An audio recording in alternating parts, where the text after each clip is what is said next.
everyone, and thanks for watching. This is Military Weapons, and today we're going to talk about the Philippine Armed Forces.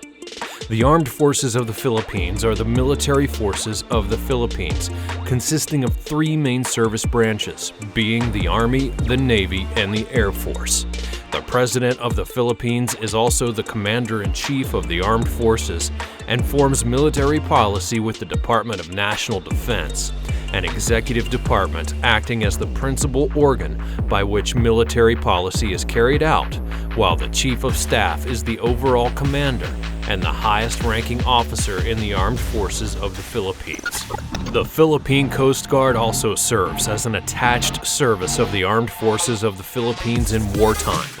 Military service is entirely voluntary.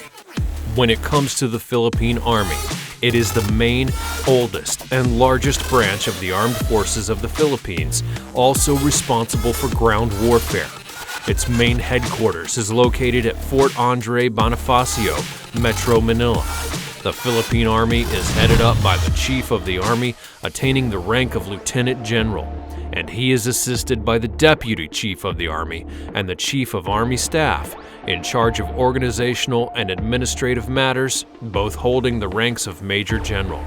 The Philippine Army consists of 11 infantry divisions, with 1 armor division, 1 combined arms brigade, 1 artillery regiment, 5 engineering brigades, 1 aviation regiment, and 7 combat support units, which are spread throughout the Philippine archipelago. When it comes to manpower, this army features a manpower of 52 million available personnel, with 305,000 total military personnel available and 125,000 active personnel, along with 180,000 reserve personnel. On land, they have 7 tanks, 513 armored vehicles, and 286 towed artillery.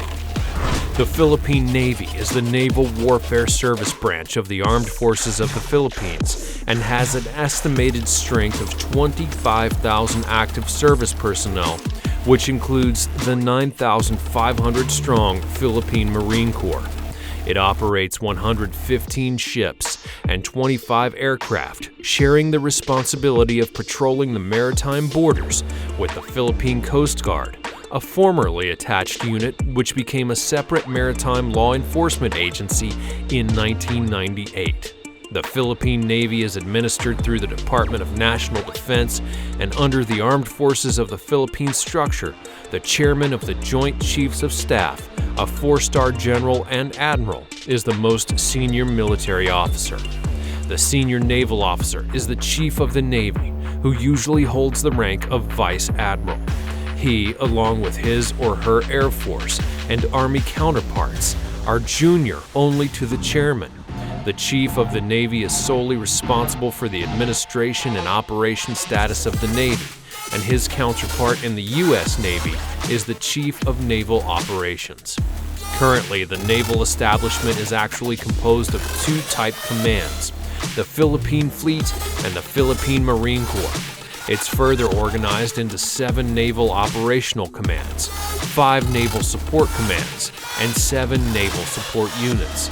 Considering the vastness of the territorial waters that the Navy has to protect and defend, optimal deployment of the naval resources are attached through identification of suitable locations where the presence of these units are capable of delivering responsive services. This naval force contains a total asset bulk of 103, which includes 2 frigates, 1 corvette, and 76 coastal patrol crafts.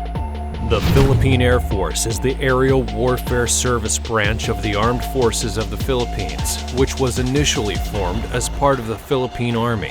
The Philippine Air Force is responsible for both defending the Philippine airspace and conducts close air support combat air controls, tactical operations, and other aerial operations throughout the Philippines.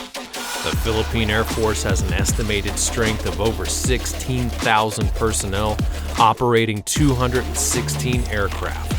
The Philippine Air Force is commanded by the Chief of the Air Force and is assisted by the Vice Chief of the Philippine Air Force and the Chief of Air Staff, in charge of organizational and administrative matters, both holders of the rank of Major General.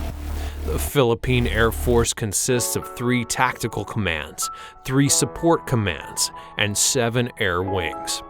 When it comes to its air power, it features an aircraft bulk of 216, including 19 attack aircraft, 23 fixed-wing transport aircrafts, 8 special mission aircrafts, and 97 helicopters.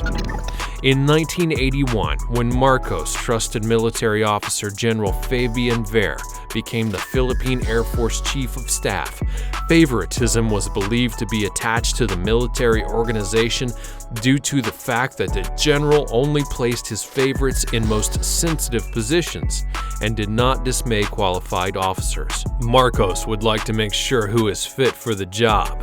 Ver and Marcos also extended the tour of duty of those military officers who should have been effectively retired, to the dismay also of younger officers.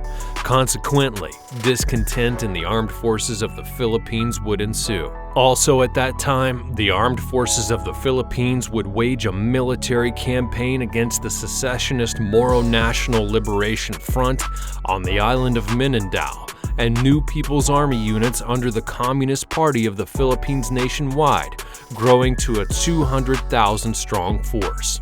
Then, in 1986, a faction of the Armed Forces of the Philippines, headed by then Defense Minister Juan Ponce Enrile, and Armed Forces of the Philippines Vice Chief of Staff, Lieutenant General Fidel V. Ramos, took a stand against Marcos, ushering in the bloodless people power revolution that removed Marcos from power, installing Corazon Aquino as new president of the Philippines.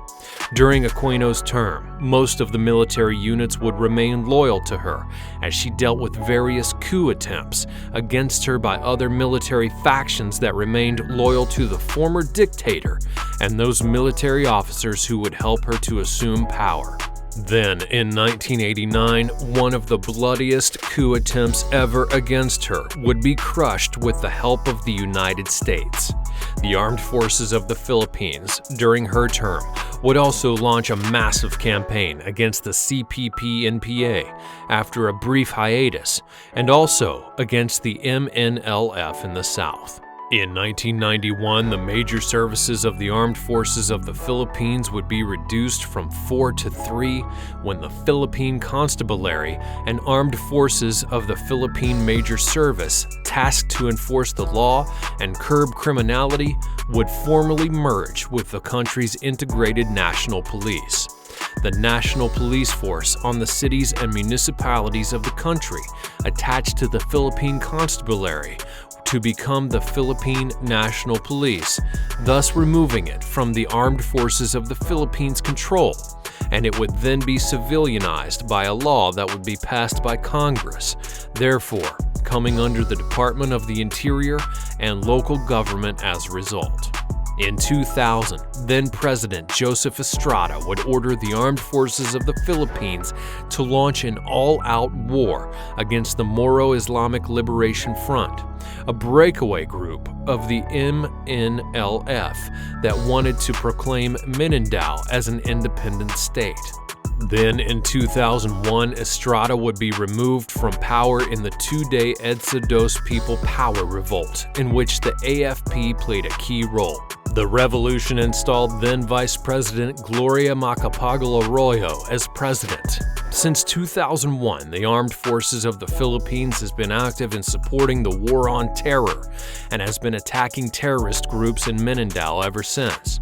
In 2012, the Philippine Air Force Chief of Staff said that there had been no increase in the number of soldiers over a long period, and that the military aimed to hire 30,000 troops over 3 years. In 2013, the Armed Forces of the Philippines would manage to stall the attacks of the Moro National Liberation Front in the Zamboanga City crisis, as they launched an attack to proclaim the independence of the Bangsamoro Republic. In 2016, the Philippine Air Force clashed with the Mauta Group on Budik in February, and then in November of 2016 as well. In 2017, the armed forces of the Philippines also clashed with ISIS militants in Marawi, calling President Duterte to declare martial law under Proclamation Number 216. Thank you for watching today's video. What do you think about the armed forces of the Philippines? Share your comments below. Also be sure to subscribe and turn on the bell for notifications to get more great videos like this one in the future. Thanks for watching. I'll see you next time.